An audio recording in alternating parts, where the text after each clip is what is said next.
কারো হাতে একটি ফুল, কারো হাতে এক গুচ্ছ। খালি পায়ে শহীদ মিনারমুখী লাখো মানুষের কণ্ঠে বিষাদ মাখা চিরচেনা সেই গান।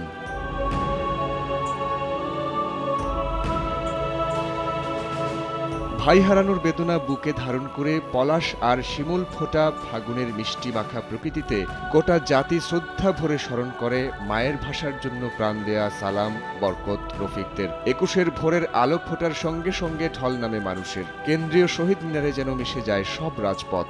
শ্রদ্ধা, ভালোবাসা আর মমতার ফুলে ভরে ওঠে শোক আর অহংকারের প্রতীক স্মৃতির মিনার।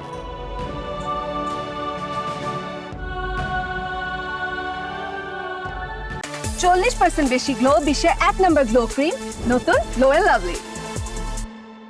বাবার হাত ধরে শ্রদ্ধা জানাতে আসা ছোট্ট শিশুটিও জানে সেদিন ভাষার জন্য জীবন দিয়েছিলেন বাংলার দামাল ছেলেরা। সেও স্বপ্ন দেখে সুন্দর আগামীর।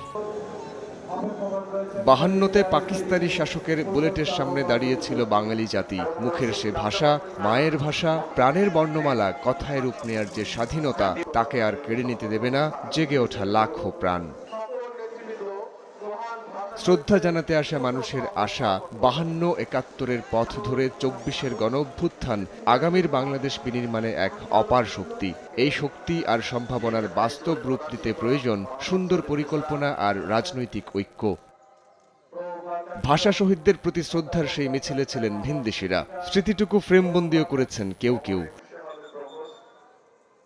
আপামর জনতার চাওয়া, নতুন বাংলাদেশ গড়তে বিভেদ ভুলে সবাই দাঁড়াবে এক কাতারে, যেখানে থাকবে শান্তি, সহনশীলতা ও ঐক্যের পাশাপাশি শ্রদ্ধা, ভালোবাসা, রাজনৈতিক মতৈক্য ও সংহতি। বাংলা ভাষা ও ভাষা শহীদদের মর্যাদা সমুন্নত রেখে ৭১ থেকে ২৪-এর গণ অভ্যুত্থানের চেতনাকে ধারণ করে আগামীর বাংলাদেশ বিনির্মাণে যেন এবার নতুন রূপে এসেছে এবারের ২১। শহীদ মিনার প্রাঙ্গণে হাজারো মানুষ শ্রদ্ধা নিবেদন শেষে একটি দাবি রেখে গেছেন, যেন আগামীর বাংলাদেশ বিনির্মাণে রাজনৈতিক কারণে আর একটি প্রাণও ঝরে না পড়ে। জাতীয় শহীদ মিনার প্রাঙ্গণ থেকে সাইফুল রুদ্র, সময় সংবাদ, ঢাকা।